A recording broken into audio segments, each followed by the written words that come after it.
Hey everyone, welcome back to DriftEcho, where we unpack the stories that don't just entertain us, they move us, stretch us, and sometimes shake something deep inside us. And today, The Chosen Season 6 dropped an update that feels less like news, and more like a spiritual aftershock. Because what we're seeing right now isn't a casual behind-the-scenes peek. It's a collision, the drama on screen smashing right into real lives, real faith, and real transformation. Let's get into it. From the very first scene, Season 6 refuses to breathe. The tension is wired tight. Religious leaders questioning Jesus' authority. Political pressure stacking from every direction. The disciples feeling the storm coming long before the sky goes dark. Every word feels heavier. Every look feels like prophecy. You can feel betrayal forming like a shadow behind the dialogue. You can feel the crucifixion inching closer with every choice. And then it happens, the slap. The first time Jesus is struck. A room full of silence. An audience holding its breath. A moment that tells you everything about who he is, without him saying a single word. Dallas Jenkins said this scene broke them behind the camera, and honestly, you see why. Season 6 isn't pulling emotional punches. It's walking straight into the most painful chapter of the story ever told. But then the update shifts gears, from the tension on screen, to the mission behind the screen. Dallas talks about the phrase you've seen everywhere, people must know. It didn't come from marketing. It wasn't scripted. It wasn't planned.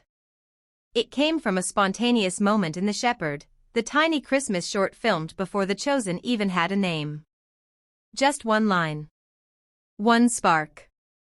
And it became the heartbeat of the entire movement. Then come the massive updates. Oh Holy Night, the Christmas special including The Shepherd and The Messengers, now streaming on Prime Video. Both episodes are still free in the Chosen app. ChosenCon 2025 is about to blow up into the biggest fan gathering they've ever attempted, cast panels, deep dive sessions, worship, exclusive merch, and yes, a Last Supper reenactment led by a messianic Jewish rabbi. And if you buy a ticket before Cyber Monday, they drop a $52 store voucher into your account. Either 52 is their favorite number. Or they're truly dedicated to feeding the 5000, one hoodie at a time. But the moment that hits the hardest? Dallas reads a letter from a woman who spent her entire life as a pagan, studying, researching, educating herself specifically to disprove Christianity. No anger. No rage. Just certainty, until the dreams started.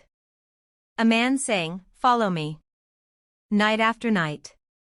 Then she watched The Chosen. Bought a Bible for the first time. And for the first time ever, wanted to know Jesus. That's one story. There are thousands just like it.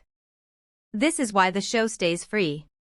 This is why the Come and See Foundation is translating The Chosen into 600 languages, aiming to reach 1 billion people, especially the ones who've never heard the story in their own language, their own culture, their own heart.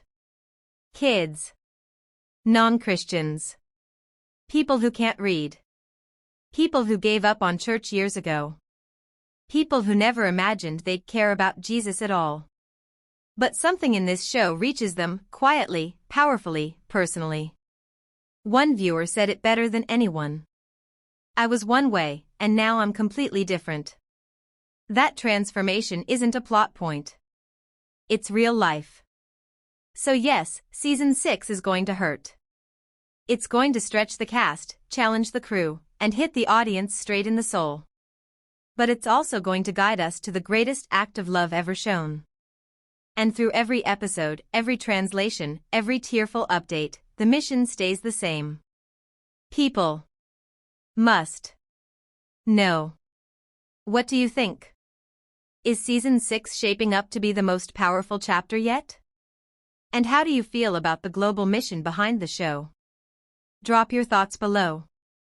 And as always, you're watching DriftEcho, where stories aren't just watched.